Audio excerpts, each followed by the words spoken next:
사랑하는 성도 여러분, 우리가 요한복음 오늘 9장의 말씀을 함께 우리가 봉독을 했는데요. 이 말씀에 보면 예수님께서 일행들과 함께 길을 가다가 나면서부터 눈이 멀었던 사람을 만나게 되었습니다. 제자들이 이 사람을 보면서 예수님께 이런 물음을 던졌다 그래요. 이 사람이 눈먼 사람으로 태어난 것이 누구의 죄 때문입니까? 이 사람의 죄입니까? 아니면 부모님의 죄입니까? 이 물음에는 아주 분명한 가치관이 전제가 되어 있지요. 육체적인 질병이라든지 혹은 장애를 가지고 있는 사람은 그렇게 벌을 받을 만한 죄를 저지른 사람이다라는 전제가 있는 겁니다. 그래서 예수님께서 이 땅에 오셨던 그 시대에는 신체적으로 고통을 겪어야 했던 사람들은 동시에 종교적으로도 그리고 사회적으로도 고통을 받고 소외를 받고 있기도 했습니다. 제자들의 이런 물음에 대해서 예수님께서 대답을 하셨는데요. 오늘 3절의 말씀이 예수님의 대답이었습니다. 이 사람이나 그 부모의 죄로 인한 것이 아니라 그에게서 하나님이 하시는 일을 나타내고자 함이라. 예수님의 이 대답을 곁에서 듣고 있던 그 맹인은 그 순간에 자신의 길을 의심할 수밖에 없었을 거예요. 들고 있던 막대기가 땅을 더듬듯이 그 맹인의 귀는 이 들리는 소리를 더듬고 있었을 것이 분명합니다. 이제까지 자신이 들어왔던 수많은 말들과 달랐기 때문이에요. 소경으로 태어난 것이 이 사람의 죄 때문인지 부모의 죄 때문인지 물었던 수많은 사람들이 있어 왔습니다. 그리고 그들은 하나같이 그것이 이 사람의 죄이든지 아니면 그 부모의 죄이든지 상관없이 결국에는 이런 결론에 도달했습니다. 이 사람은 왜 태어나게 되었던 것인가? 심지어는 이 나면서부터 소경이었던 이 사람이 곁에 있는데도 그렇게 수군거렸습니다. 사람들은 이 소경이 볼 수 없는 사람이라는 것은 알았지만 무엇인가 들을 수 있는 사람이라는 것에 대해서는 어떤 배려도 하지 않았던 것이지요.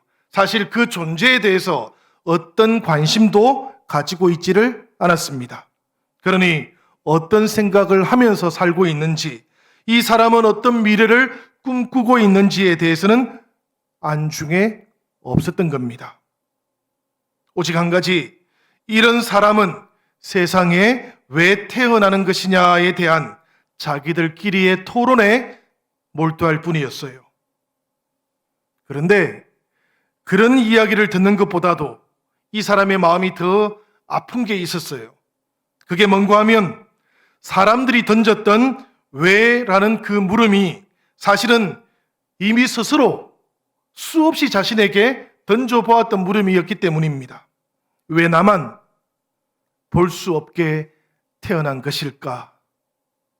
왜 나만 이런 모습으로 태어나게 하셨냐고 부모님에게 혹은 하나님께 수없이 물으면서 이미 원망을 해왔기 때문이었을 겁니다.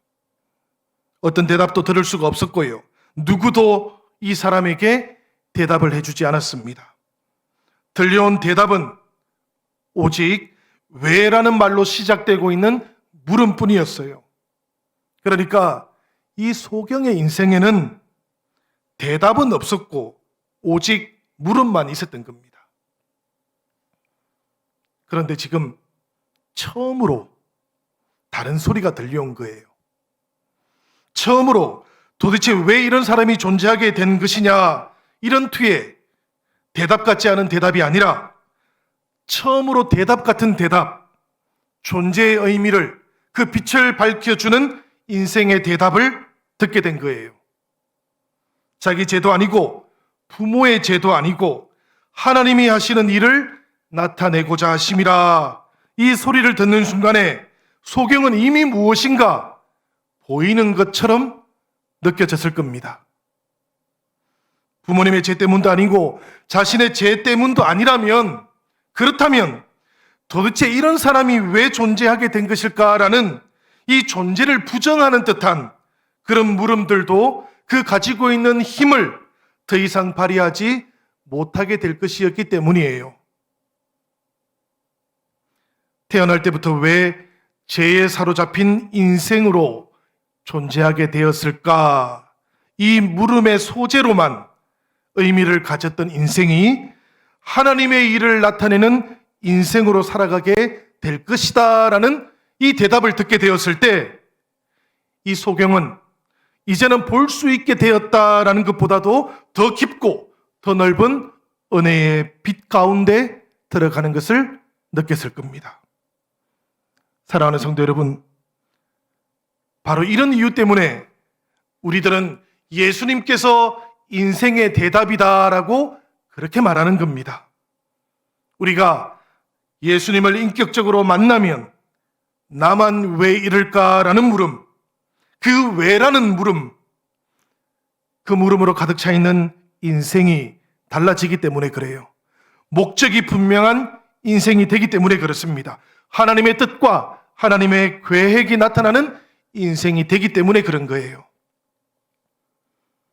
혹시 여러분들 중에도 왜라는 그런 물음을 가지고 인생을 살아오셨다면 오늘 이 말씀과 함께 왜에 대한 대답을 찾으려 하지 마시고 사람들의 평가에 사로잡혀 있는 인생도 되지 마시고 과거에 사로잡혀 있는 인생도 넘어서 나를 통해서 하나님께서 무엇을 나타내려고 하시는가 그런 꿈꾸고 기대하는 인생으로 살아가실 수 있기를 주님의 이름으로 기원합니다. 날 때부터 죄인이었냐고, 그 부모의 죄 때문에 맹인으로 태어나게 되었냐고, 이런 자격지심과 사람들의 평판은 예수님께는 아무런 의미가 없었어요.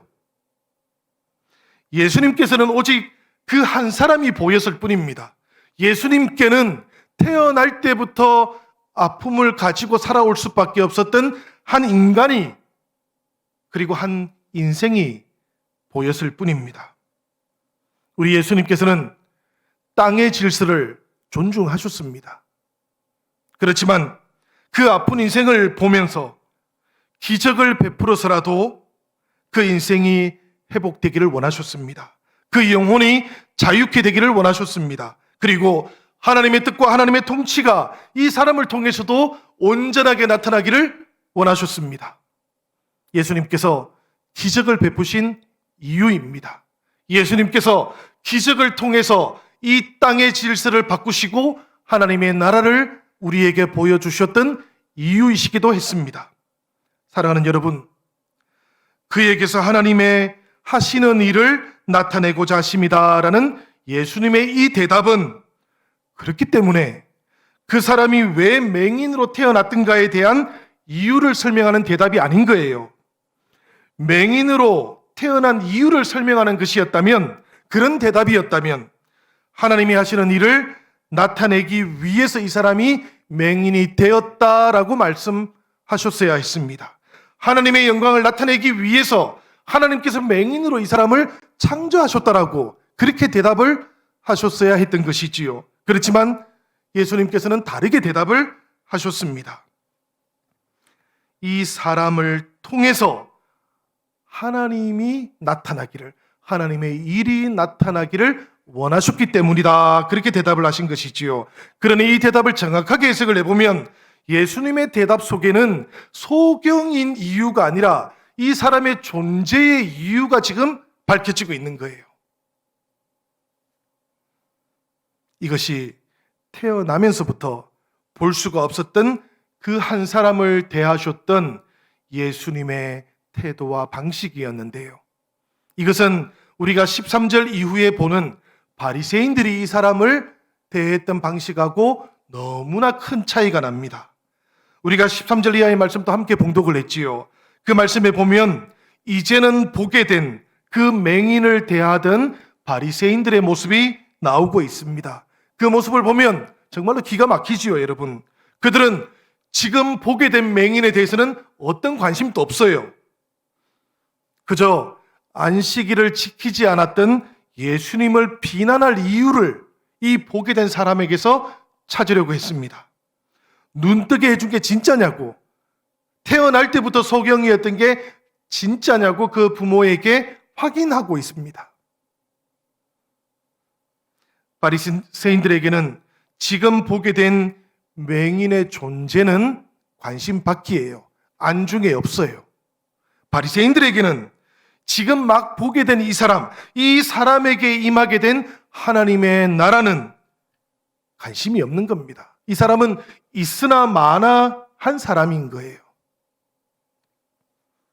그런데 예수님께서는 이 사람을 바리새인들하고는 전혀 다르게 만나 주셨던 것이지요. 몇 장 몇 절인지 여러분들은 기억이 잘 안 나실 겁니다만은 이 말씀을 여러분들이 다 알고 계십니다.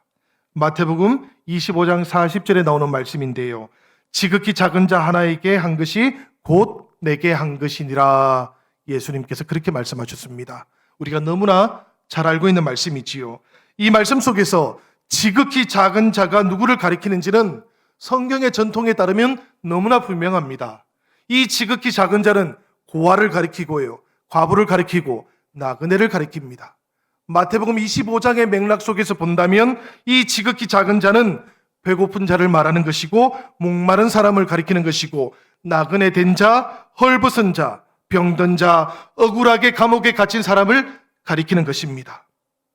이런 사람들은 바리새인들에게는 안중에 없는 사람들이에요. 이런 사람들은 있으나 마나한 사람들이었어요. 그렇지만 지극히 작은 자 하나에게 한 것이 곧 나에게 한 것이다 라고 말씀하셨던 예수님께는 사실은 이런 사람들이 전부였습니다. 이런 사람들의 의미가 예수님께는 전부였다라는 그런 이야기예요.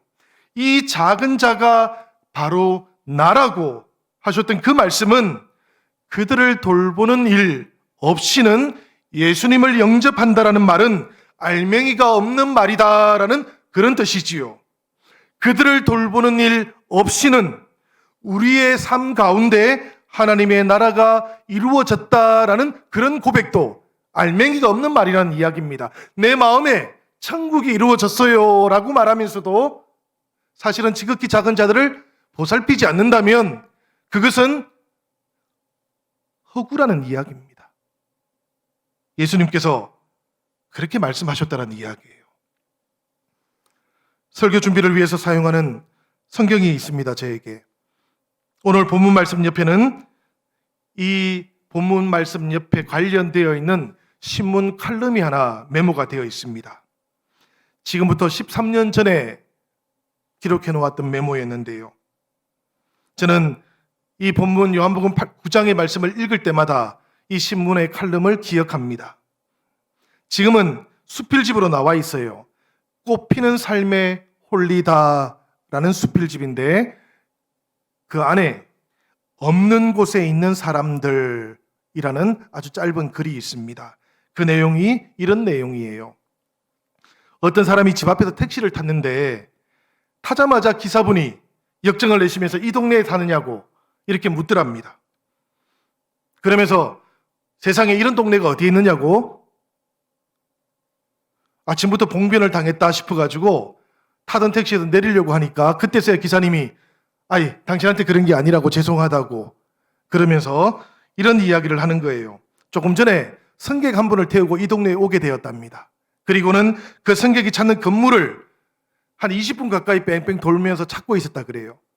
그때만 해도 내비게이션이 보편화되지 않았을 때입니다. 이분이 찾다가 안 되니까 지나가는 행인들에게, 동네 주민들에게 물었어요.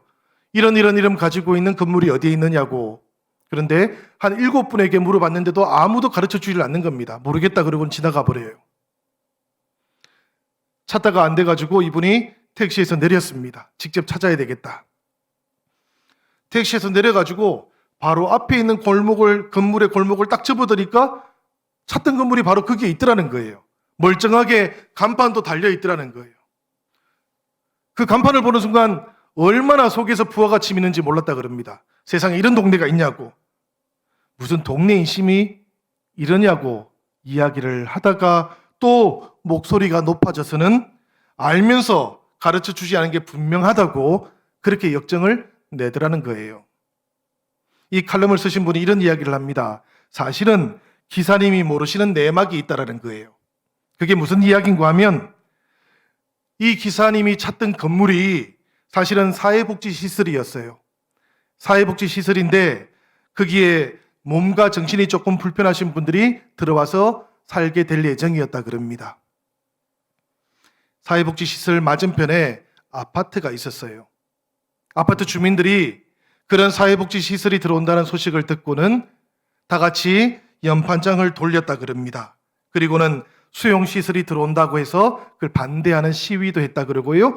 재판도 했다 그럽니다. 그런데 합당한 이유가 없었기 때문에 이 주민들이 재판에 졌다 그래요. 그래가지고 변호사 비용도 다 물게 되었고, 그리고는 속상해가지고 이 건물이 들어온 다음에 이 동네 주민들은 이 시설에 대해서 존재하고 있기는 하지만 없는 것처럼 취급하기 시작했다 그래요. 누군가가 찾아와서 어디에 있느냐고 물으면 아무도 가르쳐 주지를 않았다 그럽니다. 이 수필집 끝에 이런 이야기가 있어요. 누가 물으면 말을 안 해줘서 그 동네에선 이 시설은 있어도 없는 집이 되고 말았다. 이 칼럼을 읽으면서 마음이 정말 아팠습니다. 지금도 이런 일들이 종종 일어나지요. 예수님께서 이 세상에 하나님의 나라를 보여주셨을 때 가장 먼저 하신 일이 무엇인가 하면 이렇게 없이 있는 사람들, 없는 것처럼 있는 사람들, 그들을 귀하게 여기셨던 겁니다. 왜 그런가 하면 하나님의 나라는 이런 분들이 가장 기뻐하기 때문이에요. 그래서 가장 기뻐할 사람들을 빼놓고 없는 것처럼 해놓고 여기에 하나님의 나라가 있다고 말하면 그 하나님 나라는 허구라는 거예요. 교회도 똑같죠, 여러분들. 여기에 교회가 있습니다. 여기에 정말 좋은 교회가 있습니다. 라고 그렇게 말하고 전도하지만 교회가 있는 그곳에 돌보지 못한 사람들이 함께 있으면 그 교회가 아무리 자랑을 해도 교회는 하나님의 나라가 아직은 아닌 것이 아니습니까, 여러분? 그래서 마음이 참 아팠습니다. 사실은 예수님께서 이미 그렇게 말씀하셨던 것이지요. 이런 분들 없이 안 되는 것이 바로 하나님의 나라다. 성도들이 예수님을 믿고 예수님을 주님으로 고백한다라는 것, 예수님의 뜻을 따라서 교회가 하나님의 나라를 계승해 간다라는 것은 바로 우리들의 마음속에 이렇게 없이 있는 사람들, 있어도 없는 것처럼 대하는 사람들이 없어져야 된다라는 그런 이야기입니다, 여러분. 어떤 경우에도 이런 일이 있어서는 안 된다라는 예수님의 말씀인 것이지요. 교회가 세상에 소망을 주는 공동체가 되려면 예수님께서 보여주셨고 가르쳐 주셨고 그리고 우리에게 당부해 주셨던 이런 하나님의 나라를 교회 안에 그리고 우리 안에 회복할 수 있어야 되는 겁니다. 사랑하는 여러분, 교회의 미래가 걱정이 되시지요. 코로나 시대를 지나가고 있으니까 특별히 또 이 코로나 시대를 지나가는 동안에 교회가 세상에 소망이 되지 못하고 여러 가지 비판을 받고 있기도 하고 그러다 보니까 교회의 미래가 걱정이 많이 되지 않습니까? 토요일 날 조사한 설문조사에 보니까 교회를 다니시는 분들이 교회에 대해서 가지고 있는 신뢰도는 70% 정도가 된다 그럽니다. 그런데 교회를 다니지 않는 사람들이 교회에 대해서 가지고 있는 신뢰도는 지금 17% 정도 된다 그래요. 작년에 32%였는데 코로나가 지나가면서 훨씬 더 많이 신뢰도가 떨어져 버렸다 그럽니다. 그러니 그런 통계를 보면 교회가 걱정이 되고 또 교회의 미래도 염려가 되고 사실은 그렇습니다, 여러분. 그러나 다른 한편으로는 여러분, 교회의 미래를 걱정할 필요는 없으십니다. 왜냐하면 우리 안에 이 하나님의 나라가 나타나기만 하면 교회는 부흥될 것이기 때문에 그렇습니다. 우리 안에 하나님의 나라가 시작되기만 하면 많은 사람들이, 많은 생명들이 그 하나님의 나라를 찾아와서 깃들게 되기 때문에 그래요. 정말로 염려하고 정말로 걱정해야 되는 것은 교회의 미래 혹은 코로나19 때문에 가지게 된 이런 어려움들이 아니에요, 여러분들. 교회 안에 정말로 하나님의 나라가 있는가 하는 것입니다. 내 안에 정말로 하나님의 나라가 생생하게 살아있는가 하는 것이에요. 우리가 하나님의 나라를 선포하고 여기에 신앙이 있다고, 예수 그리스도를 믿는 교회가 있다고 말하면서도 정작 하나님의 나라가 그 안에 없다면 그것이야말로 정말 걱정하고 염려해야 하는 것이지요. 그때 비로소 우리는 교회의 미래를 걱정해야 하는 것입니다.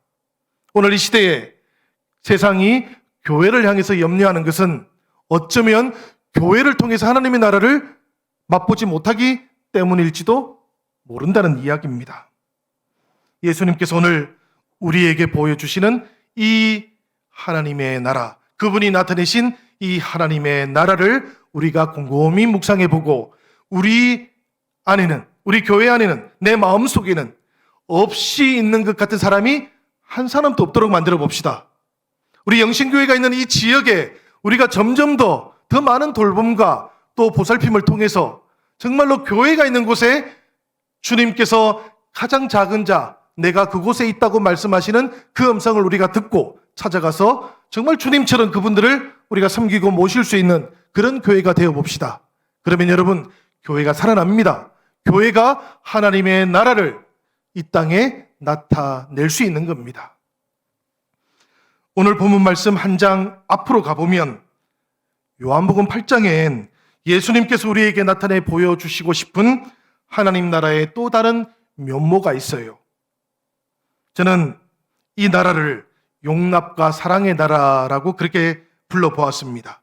용납하는 사랑이 먼저인 나라라고 그렇게도 불러보았습니다. 어떤 일이 있었는가 하면 예수님께서 아침에 성전에서 가르치고 계셨어요. 그런데 갑자기 서기관들과 바리새파 사람들이 들이닥친 겁니다. 어떤 여자 하나를 끌고 왔어요. 그리고는 사람들 앞에 세워놓고 예수님께 따지듯이 묻기 시작합니다. 이 여자가 간음을 하던 현장에서 붙잡혀 왔습니다. 모세의 율법에는 이런 여자를 돌로 쳐 죽이라고 명령하고 있는데 선생님은 뭐라고 하시겠습니까? 이렇게 물었어요. 순식간에 일어난 일이었습니다. 정말로 갑작스러운 그런 물음이었고요. 사실은 서기관들과 바리새파 사람들은 이미 오래전부터 준비한 일이기도 했습니다. 함께 왔던 사람들의 손에는 이미 돌멩이가 하나씩 들려져 있기도 했습니다. 이런 물음들 앞에서 예수님께서는 몸을 굽혀서 땅에 무엇인가를 손으로 쓰셨다라고 성경은 기록하고 있지요. 예수님께서 무엇을 쓰신지는 우리가 알지 못합니다. 사실 성경이 알려주고 있지를 않아요. 그러나 다만 시간이 조금 지체가 되었습니다. 어쩌면 긴장이 더 높아졌을 수도 있고요. 어쩌면 다급한 마음에 여인을 돌로 치려고 하는 사람들은 조금 더 이완되는 느낌을 가졌을지도 모릅니다. 서기관들과 바리새인들이 예수님께 다시 물어요. 대답을 재촉해요. 그러자 예수님께서는 너희 중에 죄 없는 자가 돌로 쳐라 이렇게 말씀하시고는 다시 몸을 굽히시고 손가락으로 땅에 무엇인가를 쓰셨다 그럽니다. 이 장면을 여러 번 마음속에 한번 그려보았습니다. 그리고 이렇게 물어도 보았어요. 만약에 그때 누군가가 돌을 먼저 던졌더라면 어떤 일이 발생했을까? 누군가가 먼저 돌을 던졌다면 아마도 다른 사람들도 돌을 던졌을 겁니다. 정말로 아찔하고 위험한 순간이었던 것이지요. 그런데 여러분, 이 아찔하고 위험한 순간이 이 붙잡혀온 여인에게만 일어났던 일은 아니었습니다. 여러분들이 마음속에 그리고 있는 그 그림을 한번 떠올려 보시기를 바라요. 이 여인의 옆에는 예수님께서 몸을 굽히고 머리를 숙이고 계시는 겁니다. 사람들이 돌을 던졌다면 그 돌은 예수님께도 던져졌을 거예요. 무엇인가를 쓰고 계셨던 예수님, 몸을 굽히고 땅을 보고 계신 예수님, 그분을 보면서 저는 이런 생각이 들었습니다. 예수님께서 무엇인가를 쓴다고 하니까 그동안 나는 늘 뭘 쓰셨을까에 관심이 많았는데 사실 예수님께서는 그 순간에 누군가가 돌을 던진다면 이 여인과 함께 돌을 맞아 주겠다고 그렇게 마음의 작정을 하셨던가 보다. 여러분, 말씀을 보면 양심의 가책을 느꼈던 사람들이 한 사람씩 한 사람씩 그 현장을 떠나갔다고 하는데요. 만약에 예수님께서 죄 없는 자가 먼저 돌로 치라 그렇게 말씀하신 다음에 예수님께서 먼저 그 현장을 떠나버리셨다면 그 예수님의 말씀에 어떤 능력이 있었을까? 예수님의 그 말씀을 듣고 어떤 사람이 양심의 가책을 느껴서 손에 들고 있던 돌멩이를 내려놓았을까? 그 자리를 부끄러워하면서 떠나갈 수 있었을까? 그런 물음이 생겼습니다. 말씀의 능력은 그렇게 생기는 것은 아닌 것 같습니다. 주님께서 몸도 굽히시고 머리도 숙이시면서 그 불쌍한 여인 곁에 자리를 지키고 계시는 그 모습을 보면서 사람들은 비로소 양심의 가책을 느꼈던 것이지요. 몸이 함께하고 있는 말씀, 함께 그 여인과 고난을 겪겠다라고 보여주셨던 그 예수님을 보면서 그 예수님의 말씀이 사람들에게 능력으로 체험되었던 것이지요.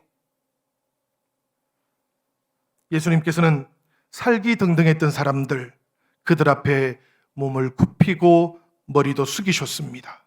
저는 주님께서 우리에게 보여주시는 이 두 번의 굽힌 몸과 숙인 머리가 바로 예수님의 능력이구나 그렇게 생각이 되었습니다.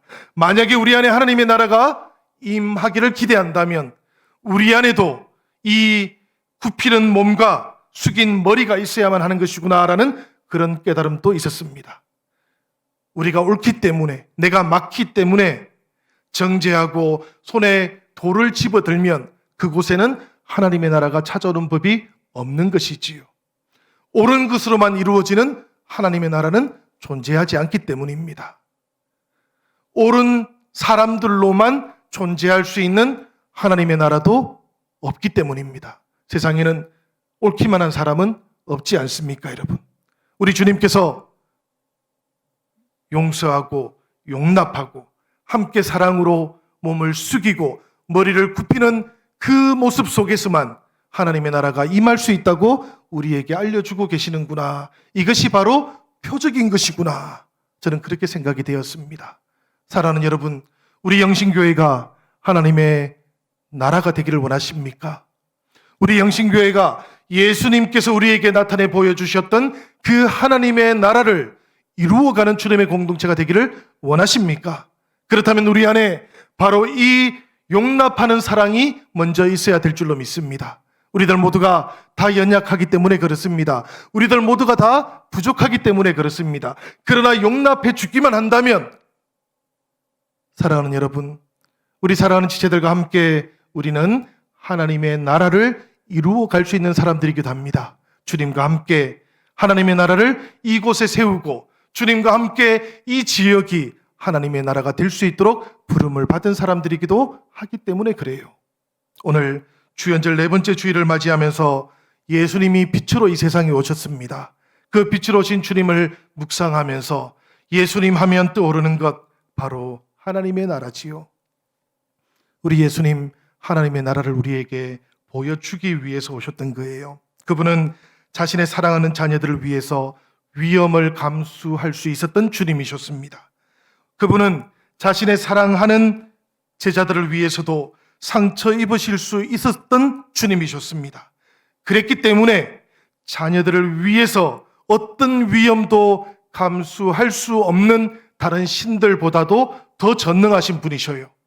우리가 믿고 계시는 주님은 우리를 위해서 몸을 굽힐 수 있는 주님이십니다. 우리가 믿고 있는 주님은 우리를 위해서 상처 입으실 수도 있는 주님이시고 십자가에 달려서 죽으실 수도 있는 주님이셨어요. 그것이 주님의 능력이셨습니다, 여러분.